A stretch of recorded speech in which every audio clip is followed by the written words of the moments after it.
Hello and welcome to the review of the movie, The Smashing Machine. I hope first that you subscribe to the channel so that you receive everything new. It's easy enough to understand what writer/director Benny Safdie is doing with The Smashing Machine, especially once its real-life epilogue arrives. Here's what looks to be an inspirational sports drama about a man facing a few personal and professional struggles, building up to a championship fight that would prove his worth, and on a course toward going head-to-head against his best friend in the process. If this story was the subject of a wholly fictional movie, it would almost certainly go only one way. Since Safdie is working with the life story of mixed martial arts and MMA fighter Mark Kerr, it also can go only one way. Theoretically, the dramatic tension is expecting the former, but witnessing the latter. As some text, among a good amount of it, during that coda explains, Kerr may be one of the early stars of the burgeoning sport of MMA fighting, but since it wasn't anywhere near as popular as it today, the sport's pioneers, as the epilogue calls them, and their stories aren't as well known or celebrated as its contemporary stars.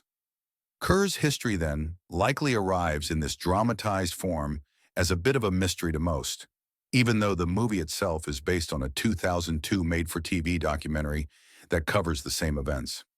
Because the movie, even in its faux documentary style, more or less follows and focuses on the usual bits of the sports movie formula, Safdie sets our expectations in a certain way too. The problem with all of this, perhaps, is that the entire movie depends on its payoff to make the point Safdie wants to make. Until that point, we're just watching a pretty standard inspirational sports movie, and a particularly hollow one at that. There's no real sense of who Kerr, played by Dwayne Johnson, is in this story, except a generally nice guy who happens to beat up other men for a living, has some troubles with addiction and a toxic romantic relationship that bring out another side of him, and cannot even hypothesize what it might be like to lose a fight.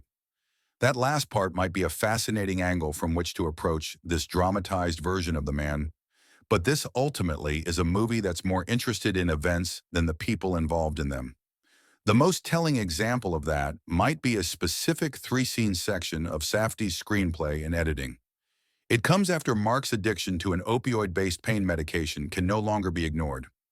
Off-screen, his girlfriend Dawn, Emily Blunt, had found him unresponsive on the floor of their home, called for an ambulance, and seen him off to the hospital. After a heart-to-heart with his best friend and fellow MMA fighter Mark Coleman, real-life fighter Ryan Bader, Mark decides to go to a rehabilitation facility. The movie shows him arriving, cuts to an interview with his friend about his absence at an MMA event in Tokyo, and finally returns to the facility where Dawn is happily waiting to pick up her bow.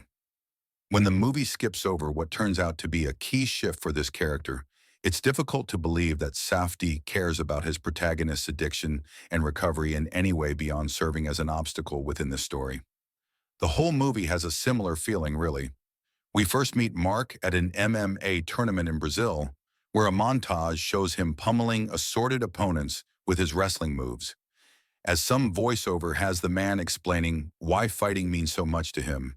It's about as deep an insight as we get, and soon enough, Mark's life becomes a pattern. He fights in the ring, mostly in Japan, where the sport is more accepted, since it's featuring some vaguely explained legal challenges in the United States, and then fights some problem outside of it. The painkillers are the first obvious personal struggle, as he hides injections in the bathroom and eventually stops caring about trying to hide it at all. Again, the screenplay bypasses most of this process simply to get back to the storytelling expectation. After going to rehab, the big barrier becomes Dawn, who doesn't exist in this story as a character whose thinking and behavior are meant to be understood. The movie frames her as a nag, a scold, and someone who's so desperate for attention that she seems to rub Mark's recovery in his face, uses her support of her boyfriend as a weapon, and in some final moments takes it all several steps further. All of this may be accurate, either in reality or from Mark and his friends' perspectives, but such a broad depiction of an important character in this story reveals just how shallow the movie's point of view on these characters is. Everything else in the narrative follows the usual formula. We get the requisite training montage, the fights, and the build-up to the climactic tournament where everyone assumes the two friends will have to face each other. There is an amusing beat in which some commentators' hyping of the grudge between the Marks is undercut by them sitting and joking about the tournament's program.